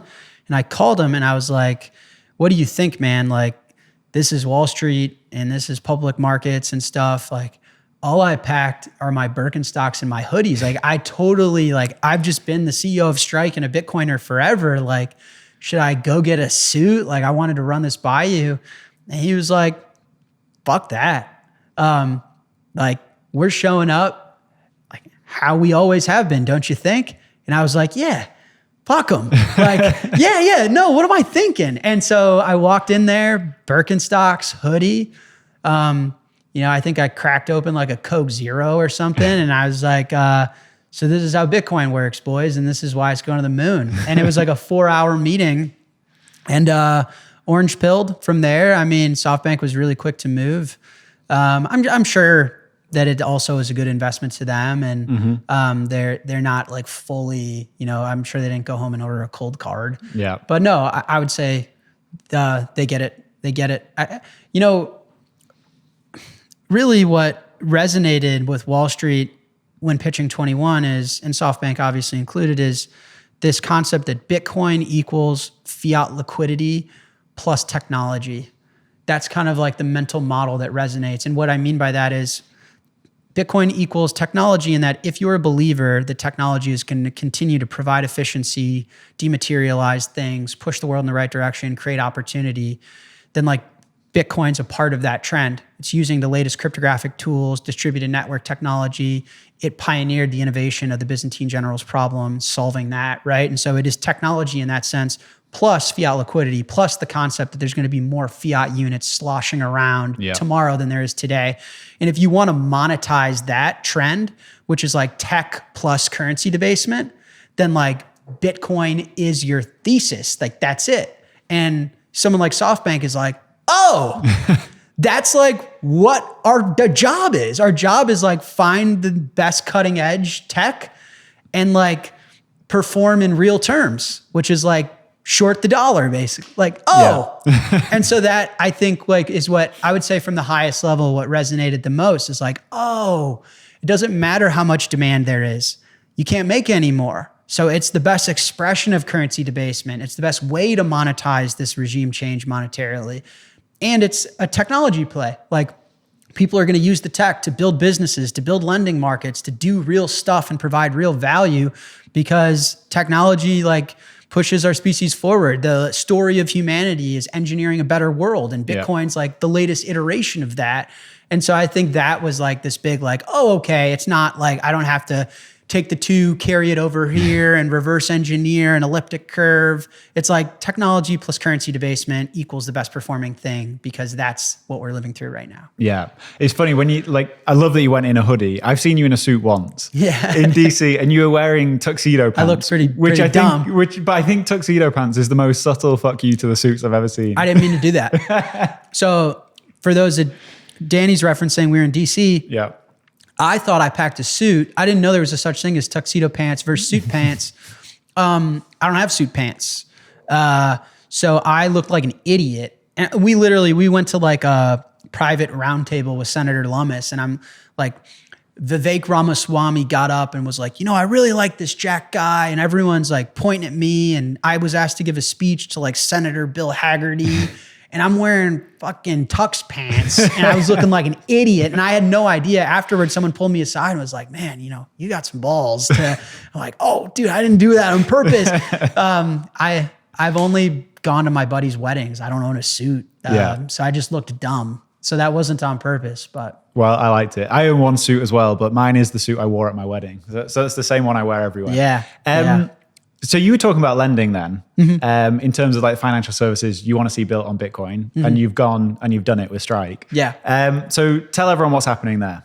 So Strike has collateralized Bitcoin loans now, meaning you can deposit Bitcoin onto our platform and you can take out a loan in cash against that Bitcoin. Yeah. The current product structure is 50% LTV. And by the time this comes out, so meaning, by the way, you have $200,000 worth of Bitcoin, you can take a $100,000 loan, you get the cash instantly, and we're a financial service. You can withdraw it immediately to your bank, you can pay your bills, you can buy more Bitcoin with it, whatever you want to do, it's your money. No rehypothecation. By the time this comes out, we probably won't have launched the proof of reserves iteration of this product, but no rehypothecation. It sits in segregated wallets, doesn't ever move. It's your collateral for the duration of your loan. It's your property. And we're excited about a proof of reserves version of the product where we can prove the liabilities, the loans that we've issued, and show the Bitcoins just sitting right here. I'm a customer of the product. I see my collateral. I can point to it on the blockchain. Yeah. And so doing it the right way for Bitcoiners. And then I think the most exciting part are the terms, because, Bitcoin is no more risky than like your average stock at this point. And the average stock is like SOFR plus 100. So like 6%, 7%. And Bitcoin loans have always been 15%, 14% plus a 2% admin fee or whatever. Yeah.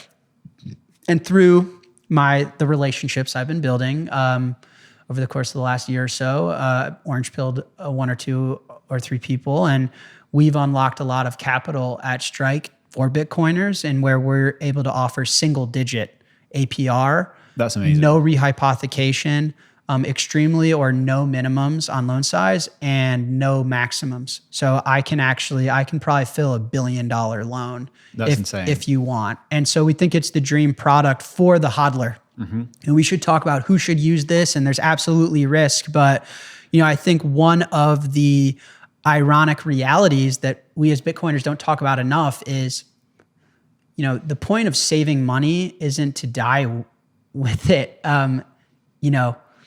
The other finite, scarce resource that we have outside of Bitcoin is our time. And, the point of life is to enjoy the ride. And Bitcoin is supposed to make that ride better. Yeah. And so it's how do you realize the wealth that you're building in Bitcoin without selling and parting with the asset itself? And so that, to me, it's like a hodler's dream is, can we get single digit rates, no rehypothecation, transparency, and an ability for you to use your Bitcoin wealth for those magical moments in your life, like a house,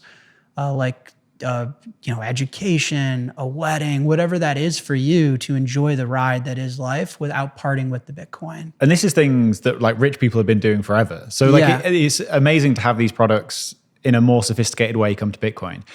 First, I want to talk about, I think lending is probably one of the most misunderstood parts of Bitcoin. And I get it. Like when we had Celsius and BlockFi and all this stuff, I understand why people are skeptical of it. But maybe you should explain why no rehypothecation is so important, and just explain the dynamics of what you do with the Bitcoin when you take it as collateral. Yeah. Well, so first, I think like even debt is a misunderstood topic. Yep. So like there's a huge difference between uncollateralized debt and collateralized debt. Uncollateralized debt is like credit card debt, student loan debt, payday loan debt.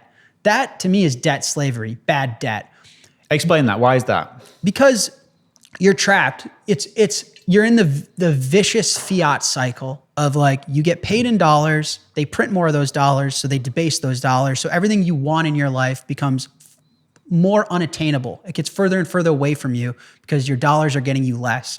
And so in order to live the life that you think is reasonable and worth living, you can't afford it anymore in real terms. So you take on debt. And so you take on debt in the form of a credit card to get your groceries and to like live your life. You take on debt to get an education in the form of student debt. You take on debt to get a house in the form of a mortgage. You take on debt to get a car. You're in debt constantly just to live what you thought was life, which is like, I'm going to grow up, work hard, have a car to move me around, have a house to make sure I'm not homeless, have an education to make sure I can contribute to society. Nope, you actually can't afford that. Not because you're not working hard, but because they're printing money. And so guess what? You get stuck in just debt that isn't collateralized by anything. It's just like there's no asset backing the debt that's performing for you in the face of currency debasement. Yeah. So you're not borrowing against premier Manhattan real estate. You're not borrowing against Bitcoin that's performing on the back half of your debt. You're just taking naked debt that you're trapped with forever. And people nowadays die with that debt. That's debt slavery. That's bad debt. You're stuck in a fiat virtuous loop. Bitcoin's the exit of the matrix that we talk about as Bitcoiners, right? It's I can own a thing that's compound annual growth rate is 60%. So I'm outperforming the money printer. I'm storing my time and energy in a place where no one can touch it. And collateralized debt is different. Like you said, like the New York was built on collateralized debt, which is I'm going to buy New York land. I'm going to borrow against that land to build a building on that land. I'm going to borrow against the building to build a restaurant in that building. And then all of a sudden I've built Manhattan and I'm Rockefeller or I'm Donald Trump or whatever. And the point is, if you have a scarce, desirable asset, don't get rid of it. Like with Bitcoin, we finally have liquid land. Like you finally have land you can put in your pocket and you can store on a hardware device that no one else can print or make more of.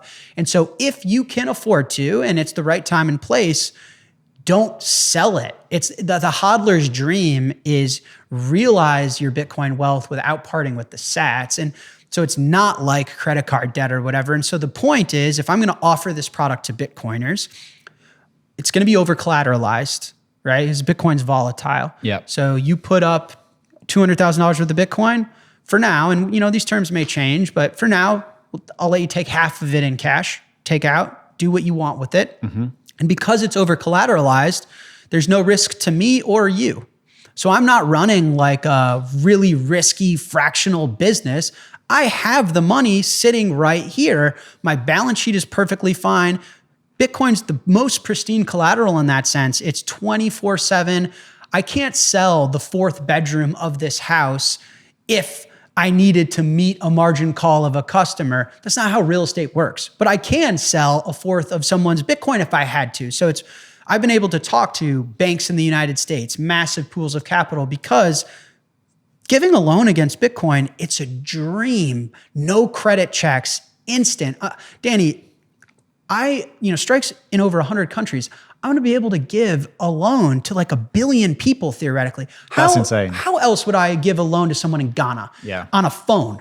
They take a picture of like their Ghanaian house and I'm supposed to assess like the creditworthiness of this Ghanaian property and underwrite. Like, no, download the app, deposit Bitcoin, no credit check. You don't need to talk to. We've had customers that are like, hey, I'd like a loan. What strike teller do I talk to? It's like, no, you don't get it. Just deposit Bitcoin, take the cash and live your life. Yeah. And so that's how it works for us. And the reason we don't move it is because we're not making money on rehypothecating it or reinvesting it. We're making money on, I charge you for this service in the form of the rate. That's it. So explain that, because I think I truly don't understand the heat you got for launching a loan product. Like it makes no sense to me. But I assume the way you make money is there's a spread between the borrower and the lender. You take that spread and there's maybe like an origination fee or something. Yeah. So we have zero origination fees, zero early repayment. The reason I did that is because I'm very confident I'm going to go out and be able to get cheaper money and cheaper money and cheaper money. The fact that Bitcoin is no more risky than an average stock, but the rates to borrow against it are so much more expensive. To me, that's inefficient. To me, that's going to come down. And I'm very confident I'm well positioned to go out and get that money for Bitcoiners. And so 0 early repayment and 0 origination, I'm not going to charge you guys to close out a loan that you open with me at 12% to open one with me at 8%. That's bullshit. That's not fair to you Bitcoiners. So no fee. The only fee is the rate I'm charging you. And I make money by I get the dollars for a certain amount and I tack on a fee for myself and I give it to you. And then the Bitcoin just sits here. No risk, segregated wallet, just sits there. You know, eventually we're going to launch a version of this product where we can point to it in the app and you can click a button and verifiably prove that like your collateral's right there. And it's a very straightforward business. And I understand the history that in this industry. And I think some people are like, I can't believe Jack is offering yield. It's like, I'm not. Like depositors. Depositors on Strike don't get anything other than like a really cool wallet. There's no yield. It's if you want a loan, I charge for that.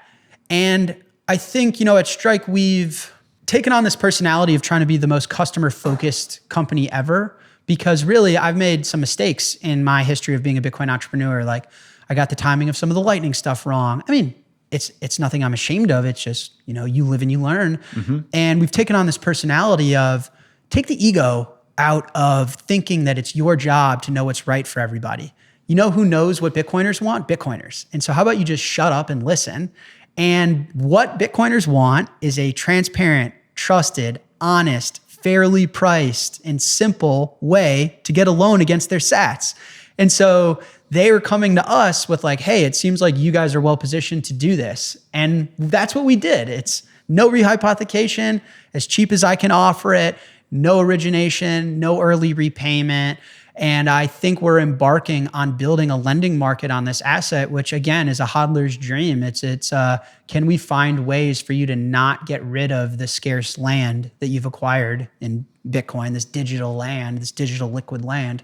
Can I allow you to get the house without parting with the sats, given it, you know, it makes sense for you? I'm not implying and encouraging people to take on debt when it's not useful to them, but for many, it's useful. We should talk about when it is useful, but like I have a very unpopular opinion in Bitcoin. Like you said earlier, like Bitcoin is a perfect free market in the sense that people can just go out and try things. Like I don't even understand why rehypothecated loans shouldn't exist. Like I wouldn't use one and I wouldn't recommend one, but like it's a free market. If two people enter an agreement together, fully understanding the risks, like who am I to say that product shouldn't exist? Yeah, I mean, also at Strike, we take this opinion that, and this is also more for me personally, you know, what's so interesting about Strike, we have 0 customer acquisition costs. So we don't do any marketing. All of our business growth is through our brand and through my voice.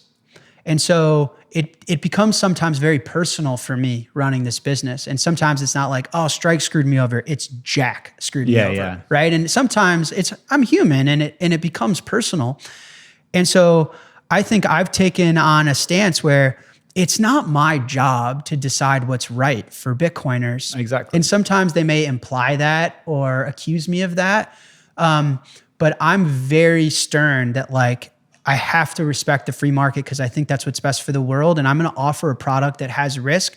But just because some people are going to use it in a really like irresponsible way, that shouldn't price out those that actually need it and want to use it in a responsible way. And so to your point, I'm kind of like, listen, guys, I like use it how you want. Be careful. We're going to be as transparent and forward as I possibly can. I'll do every podcast anyone asks me to do. I'll answer any question anyone wants. But it's your risk. As far as the rehypothecation, I mean, the reason that we as a business, we have the product we have is it's my opinion that what Bitcoiners want is a trusted, transparent way to do this. They actually care less about, I'm sure there's going to be some super rehypothecated way that's a cheaper rate, but you give a Bitcoiner an option that's like your collateral sitting right here. This is a very transparent rate, very transparent way. As long as I know it's going to work, Bitcoin's going up 60% a year on average. The difference between 8 and 9 and 10% is nothing. Yeah. What matters is that I don't lose the Bitcoin. And that's what we want to bring to the market is maybe there'll be cheaper ways. Maybe Chase will do it, but they'll be rehypothecating every which way.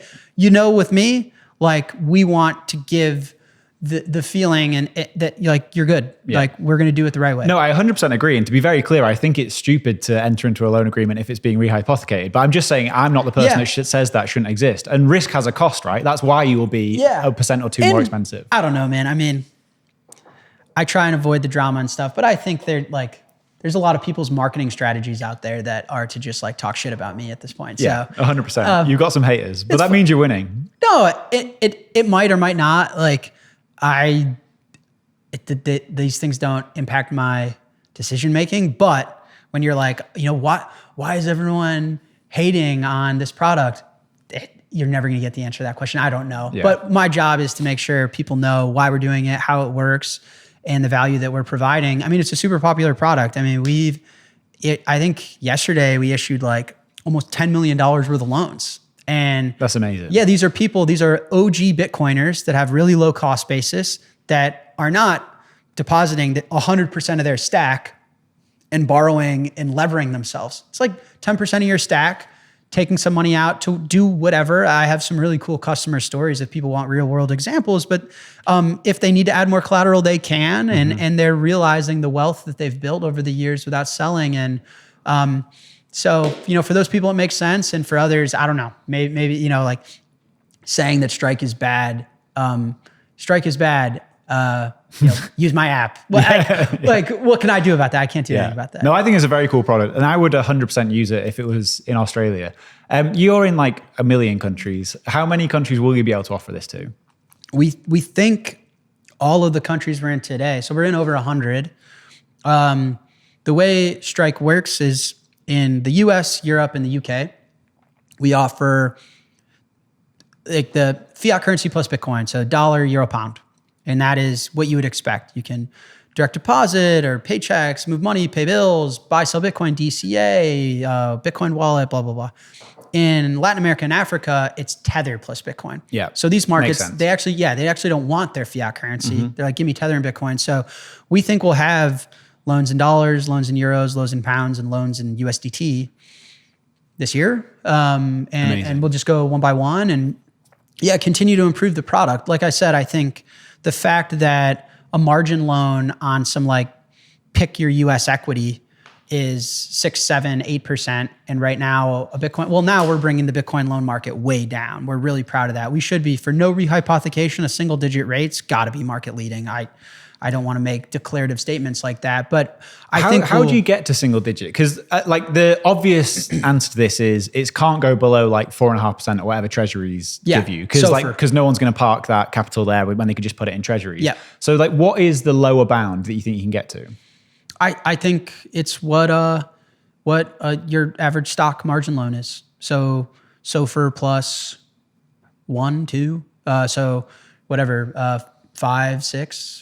Something like that. That would be insane. Yeah. And as rates come down, that number will come down too. Yeah.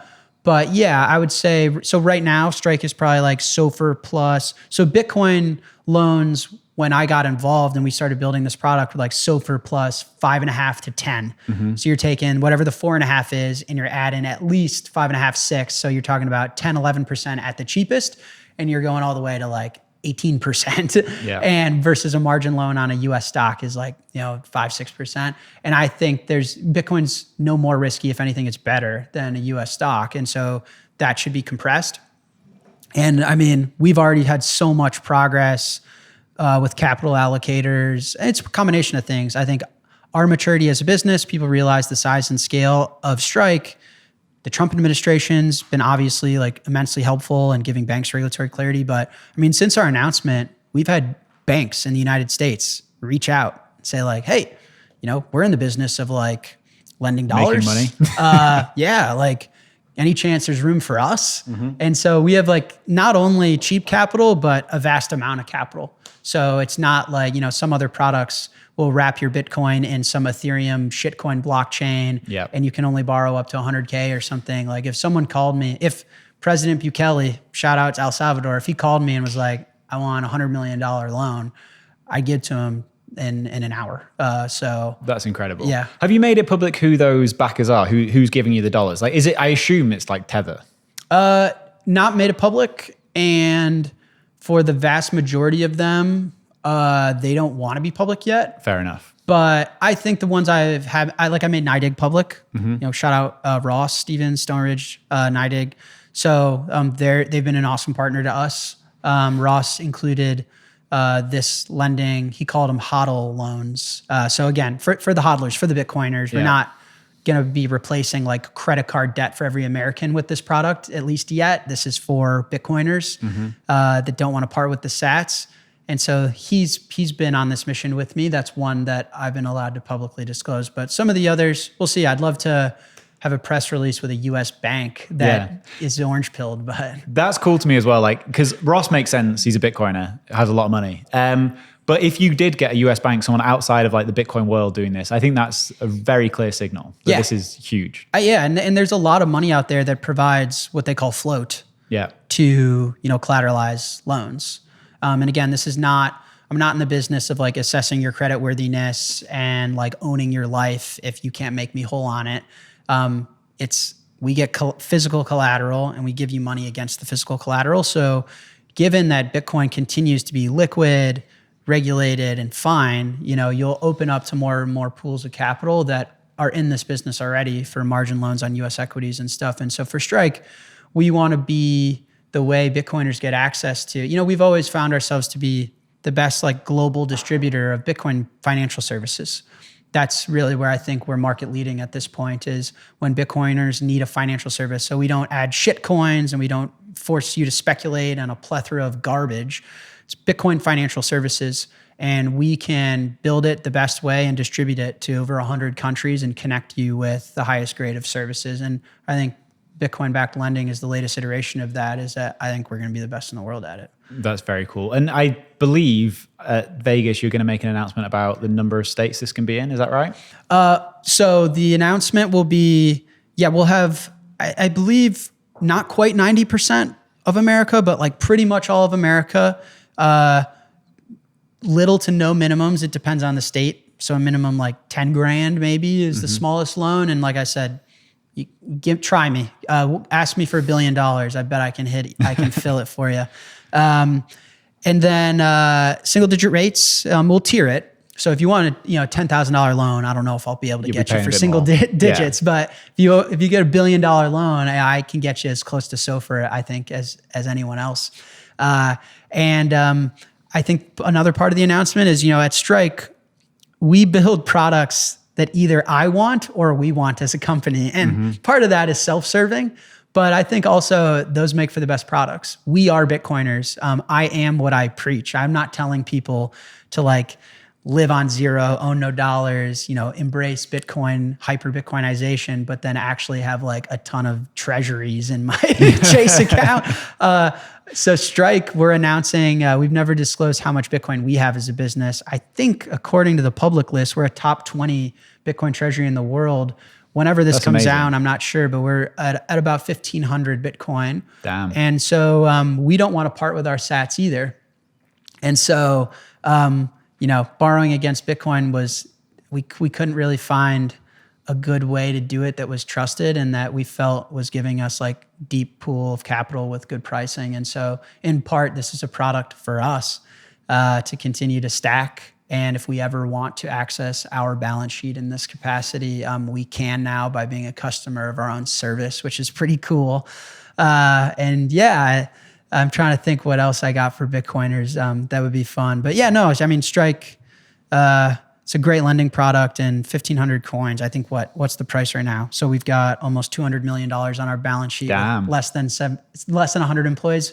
I'm trying to meme into reality and just will it to existence. We're a 5x away from about $1 billion on our balance sheet with less than 100 employees. My goal is to not hire the 100th person before we get $1 billion cuck bucks on our balance sheet. We'll see if we can pull it off. In terms of the percentage of someone's Bitcoin that they should use to take out a loan?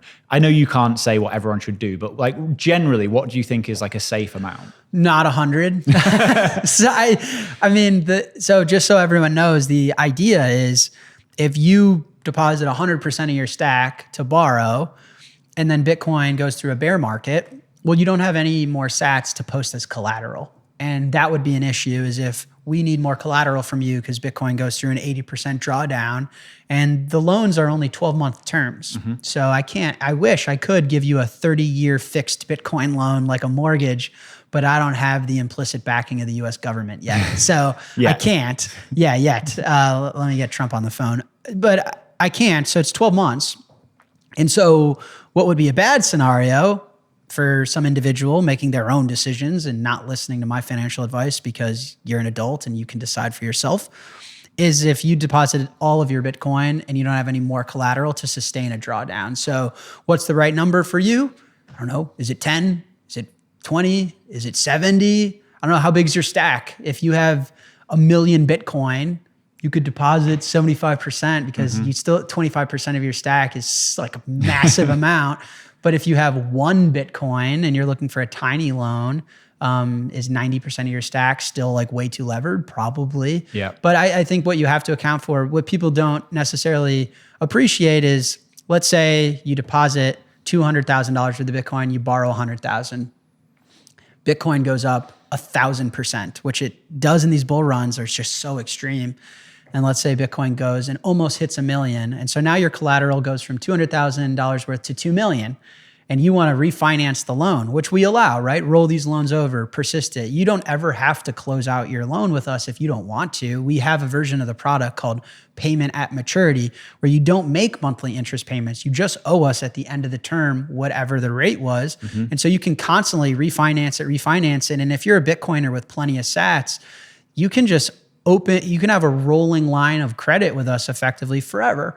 And so let's say this person now has $2 million of collateral on strike instead of 200,000. And they're like, oh yeah, I'm feeling myself. I'm going to take out $1 million loan, 50% LTV. Let's go yachting. What fancy yellow car can I impress chicks with on my Instagram? And then Bitcoin corrects 80% and they don't have any more collateral and they can't pay me back $1 million. And then I got to unfortunately liquidate you. That is what not to do. So it's always make sure you're living within your means. Always make sure it's not 100% of your stack. To me, it's the hodler's dream is what we're working towards, if not already achieved it. But there's risk, of course. I mean, you owe me money at some point. And so make sure that, you have the capital to make whole on the agreement. So the big risk is always these like 80% drawdowns, which we've had every cycle so far. Yeah. Do you think that might be changing in terms of like the Bitcoin cycles? I don't personally, but I don't think of that as a function. People think Bitcoin's going to mature, so therefore we're done with these cycles. And I think actually Bitcoin is so appealing and solves such a big problem, and it's such a free market that human nature is to get exuberant. Yeah. And this thing might tap 1 million before you think it ever could. And then of course it's going to go back down to 200, 300,000 or whatever. I'm making up math. Those aren't real predictions, but I think the drawdowns are actually a function of how well Bitcoin works and how free of a market is because it's going up so high. I don't think we're going to have an 80% drawdown from this spot price right now, because that would imply we go back to 20K. I think Bitcoin's beyond that. But 80% drawdown from 800K? Probably. But I think this says more about its upside and how emotional a free market is than it does about a weakness or lack of maturity that Bitcoin could have such drawdowns. Does that make sense? Yeah, that makes sense. This whole conversation has basically been around the financialization of Bitcoin. Do you have any concerns about capture, as in whether that's like Wall Street capture, which then may lead to like state capture of Bitcoin? And I guess the like examples historically of that would be Executive Order 6102, and maybe the Russian Treasuries as another example. Like if fewer and fewer people are like holding the keys to their Bitcoin because they're parking that in ETFs or like MicroStrategies or 21s. Like what percentage chance do you think that in 10 years, the US government knocks on Saylor's door and says, my coins now? I don't know, as close to zero as there's like a, realistic number. So there's no such thing as zero, but low.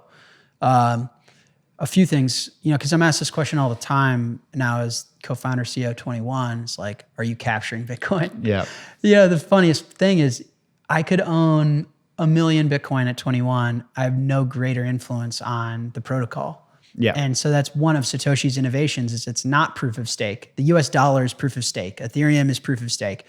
Bitcoin's not. So it doesn't matter how much you own. You cannot, lessen or enhance anyone's influence over the protocol. So just to play devil's advocate on that for a second. Yeah. I think one of the interesting conversations that may happen is around like quantum. Like I'm not a quantum scientist, so I don't know if this stuff's real, but let's just, for the sake of this argument, assume it is real. Say we get 5-10 years out and there's loads of addresses that are at risk. There's going to be a conversation of what you do with those coins. Even if you assume they're lost or someone's died with the coins, whatever it might be, do we freeze those or do we let them be stolen essentially? It's like, do we break the property rights of those Bitcoin holders or do we let a bad actor break the property rights of those Bitcoin holders? I think the free market's going to end up solving that. But the question, I guess, is while you don't have any more influence over the protocol, there is big like economic weight behind the arguments that like a sailor makes in that conversation. And why? Because he is so followed, he's so influential. Like, and he wants to die with his keys. He wants to like hold those and give them back to the Bitcoin network or whatever he says. Do you not think that someone with so much economic weight, influence, power can change that conversation in a way that maybe is not natural? No. But I mean, I have lived experience with the block size wars. Like Coinbase and Bitmain, they had that same weight. If anything, they had more weight than Sailor does now. Because they had all the mining machines. They had all the machines. Yeah. They had they didn't have just as much Bitcoin, like say they didn't have 500,000 coins, but like Coinbase might have at the time in the form of customer deposits. Bitmain probably had like the biggest Bitcoin holdings at the time. The aggregate of like the New York agreement, like they were far more powerful in relative terms than Sailor is now, far more. And we've lived through that. And so no, with all due respect to Sailor, I don't give a fuck what he wants or thinks. If I disagree with it, like I run my own economic node and I have my say and I will vote with what consensus rules I run. And I would assume Michael to say the same to me. Yep. So no, I actually don't believe that. And I think the further point is that Bitcoin incentivizes everyone to act in its best interest. Like the famed 51% attack example is like, we used to all sit and be like, oh my goodness, what if nation states understand Bitcoin, start mining it because they have access to abundant energy and resources? Like a nation state, if anyone, is going to be the best miners because there's just energy everywhere in a country. Like what happens then? Then they're going to 51% attack Bitcoin. Well, they're all mining now. China's mining, Russia is mining. They're not attacking, they're stacking sats because guess what? Attacking Bitcoin to double spend like some random transaction of some dude buying pizza on Bitcoin Pizza Day is far less lucrative than just like owning a bunch of Bitcoin. Yeah, it's Bitcoin Pizza Day today. Yeah, exactly. So like China and Russia could probably like try and attack Bitcoin in reverse, like Joe Schmo's transaction, deposit to strike, and then, or they could just use all their energy to like have a bunch of Bitcoin as we move towards like neutral reserve status because Trump is kicking them out of the US financial markets. So point in saying that is like Saylor owns a lot of Bitcoin. He's probably incentivized to like do what's best for Bitcoin unless he wants to be poor. So like, so it's like, that's always what people forget is I think the free market will figure that out. Like my assumption is if we have to hard fork to solve the quantum stuff, then we will. And then the old compromised coins will be worth zero because the free market won't value them. And all the exchange, it'll be like BTC old. And like you could buy BTC old if you want, but quantum now means they're effectively worthless and they're artifacts. And maybe some ordinal scammers will try and value them as a tradable artifact to hang on the wall. But they're worthless and the free market will solve of that. And if Saylor wants to perpetuate BTC old, then his stack will just be worth zero and he'll pay for that. And I assume he's smart and he'll act in the best interest of himself, which is in the best interest of Bitcoin, and he'll do what's in the best interest of the network. Like that's what always happens, right? So I don't know. I don't feel, the more people buy Bitcoin, the more they're incented for Bitcoin to work. And there is no, you cannot flip a switch and co-opt it because you cannot garner any more or less influence. The only way you can co-opt it is if you can convince the majority of the network to be on your side. So the majority of the people would have to want the worst for Bitcoin for something negative to happen. And what about on the like self-custody side, like the ability to self-custody freely? You don't think there's a risk of capture there either? No, I mean, I think similarly, I think it's such a difficult thing to enforce. Like, by the way, the executive order on gold it was like, we don't want you to be self-custodying gold. If, you're going to be in really, really big trouble if I find out you are, so you might as well deposit it to us. But it wasn't like, they couldn't enforce that. They'd go to everyone's house and hands up, we're going to spend 12 hours looking for the gold in this house that may or may not be here. And there's a 10% chance we'll even find it. That didn't happen. And so like the odds that they show up to my house and say like, we're going to look for 12 words that might be in your brain, 0% chance. So, could the US like make it like really frowned upon and potentially enforce like some violence as to the fact that I own private keys? Yeah. But again, is that in their interest? Probably not. I'd be shocked if it was. Like what I think the United States should do is what they did for the internet, which is like, as long as you don't steal from people and as long as you don't harm people, there are no rules. Build what you want. And that's why Silicon Valley's here. Yeah. I think that's where we're going towards is like, I don't think you should get money transmitter licenses. Anyone should be able to build an exchange. Anyone should be able to build on Bitcoin. Don't steal from people, don't hurt from people. That looks to be like where we're going, because I think what the United States is realizing is like one of the greatest assets are the entrepreneurs and the technology that we have here. It'd be a really bad idea to force all the private keys. Like, by the way, how connected the world is, access to travel, the internet, another executive order. Like back in the day, think about where we were in like the global scheme of things when the gold executive order happened. Today, the US executive ordered me, like, I'm gonna go live in Costa Rica with Dorsey. Like, fuck, I'm not like, goodbye. Yeah. Like I have every access and connectivity to just leave. Like I'm going to El Salvador. So I also don't think it's like as real of a threat anymore. Like you have nomads and people traveling and living all over the place. So if you don't respect my property rights for the most pristine asset to protect my labor, then like, I won't argue with you. I'll just leave. I think you're right. And it's the same thing we see when any country tries to implement like a wealth tax. It's great, but all the rich people just leave. Right. Like, but this has been amazing, Jack. I'm so impressed with what you're doing. I have no idea how you have the energy. But thank you for having me here. Thank you for having me in the closet, the legendary closet. I appreciate it. The First Closet Podcast. Thank you, man. Is this the First Closet podcast? The First Closet Podcast. There you go, I'm honored. Thank you. I think you're doing an awesome job, bro. I can say compliments back. I've known you for a long time, and I met you as Peter's right hand that is an employee, kinda, that was doing everything and nothing at the same time, and I didn't really understand it, and now you run the show, and you're killing it. So good job, dude. Appreciate it. Yeah. This has been great. Awesome.